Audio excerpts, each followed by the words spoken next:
Do-Rag Wisdom here, which is 4 days left before the birther bastard, the fake, the phony, the lying piece of whale feces at the bottom of the ocean. Folks, in the next 4 years, or even or whatever it is, or until, more importantly, until the GOP is out of our lives. I don't want a one-party system, by the way, but I want a party that's going to work with us, that's going to, you know, that doesn't want to destroy our democratic republic. I've said this before. I can't believe at 66 I'm witnessing perhaps the end of my democratic republic. And you know that that in a moment. I want you all to remember that you have to keep your eye on the ball. That's a cliche, I know, but we have to. As the great John Lewis said, my new hero. When you see something bad, evil, you stand up, and he's doing that. He's standing up, and I want you to know all these broadcasts I'm doing. They're very important to me personally because I love the United States of America and I was born here, I was raised here, and I know and I understand. I had a good education and understand what this government, this unique government we created means, and I understand that based on history, there's always been this evil force, mostly from the rich, from the wealthy, who want to bring royalty back, who want to bring fascism back, who want to re-enslave. I mean, that's the whole idea that we left, you know, the colonists left England, and they wanted to be on their own and have their own country. And there's always been a force at work to take that away. So we have to keep our eye on the ball, and the first thing is bullies, except if they're in front of their acolytes, their gang. Bullies do not joke around. When they're messing with the victim, they're doing it in earnest. When birther bastard Trump said, yeah, Russia, come on, hacker, I want to know where the 300 emails are. I want to know where the 300, he wasn't joking. Oh, he was only joking. Bullies always come back after they've hurt you, and when they get in trouble. I remember growing up in school, I'm an expert on bullies, my friends. I am an expert. You're looking at someone who was a victim of bullying. And believe me, I know what they are. I recognize them. And one of the reasons I despise this piece of whale turd at the bottom of the ocean, this birther bastard, is I can see what kind of bullying shithead he is. I mean, aside from the 1984 and reading 1984. Wow. I'm only kidding. I was only kidding about the Russians. No way. Bullies only joke with people who are acolytes. Like when he was joking with Billy Bush about grabbing women's private parts. So just remember that. Number 2. He has taken the oath of office already and signed it. So already he's perjured himself. Already he has besmirched our great country. And when he stands on Inauguration Day and raises his hand to take that great oath, you should see an officer and a gentleman. They take, at the end, I don't want to spoil alert, but at some point in the movie, the people that are becoming soldiers, they take a similar, if not the same, you know, similar oath to protect and defend the Constitution of the United States, which this son of a bitch, this birther bastard, through his disrespect of the press, disrespect free speech, throw them out, he used to say, throw them out. And then, of course, the black guy who was being taken out in this trumpin' stuppin' cowboy hat wearing cracker. Ah! Ah! Oh man, I wish I could have been there. I would have put something more than an elbow in that scumbag's face. Okay?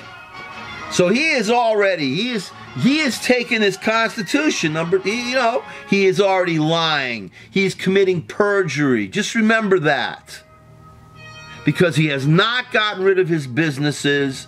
There's going to be his freaking name all over all his properties like it's always been. He believes his money is more important than serving as President of the United States. Remember, ladies and gentlemen, when you go on jury duty, you have to be sworn in. I don't know if it's a similar way, but you're doing a service. You're giving up your money. You're giving up your job for a week of service. When you go into the military, you think they're paying you a ton of money to be in there? They're giving you a little bit of some money, some compensation, but you're there to serve your country. And this son of a bitch, this motherfucking hypocrite, lying, fascist, totalitarian piece of whale turd at the bottom of the ocean, this birther bastard, he does not respect our Constitution. With every word he does, with every action he does, he spits on our Constitution. Remember that. Raised his hand.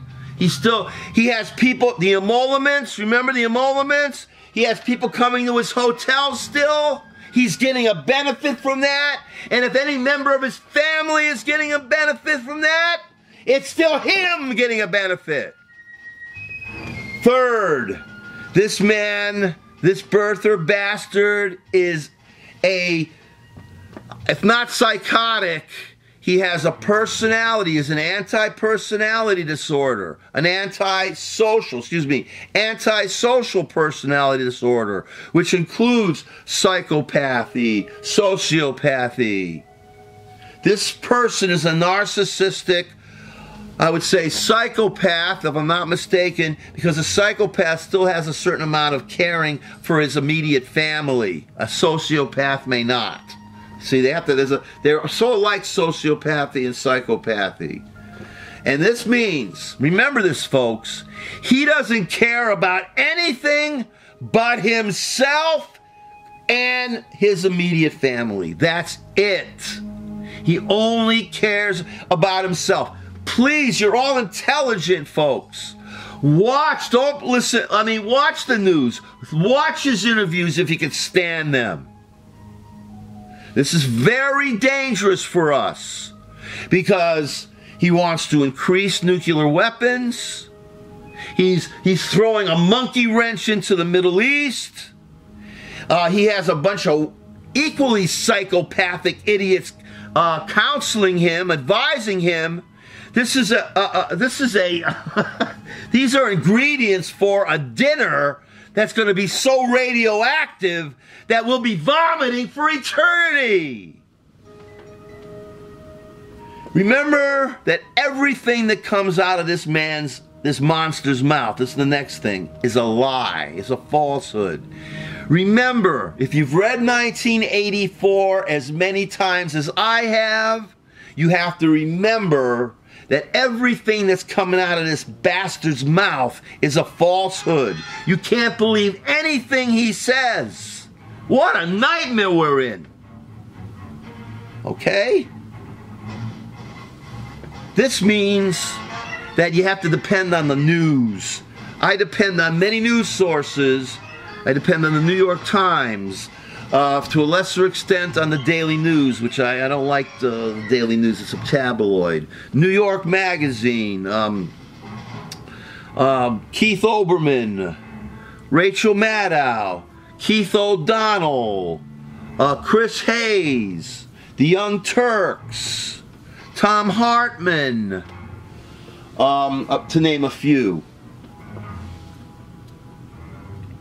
I also suggest and want you to understand that this man finally, and it's not finally, but he's illegitimate. He's not really a legitimate president.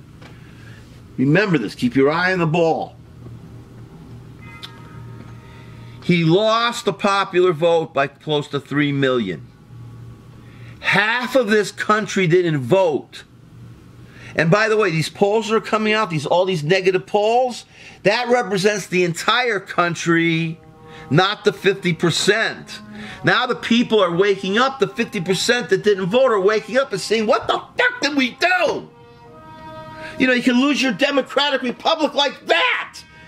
President Obama's been saying that constantly. So here you are. We can lose it all. He's illegitimate. The Russians put him in.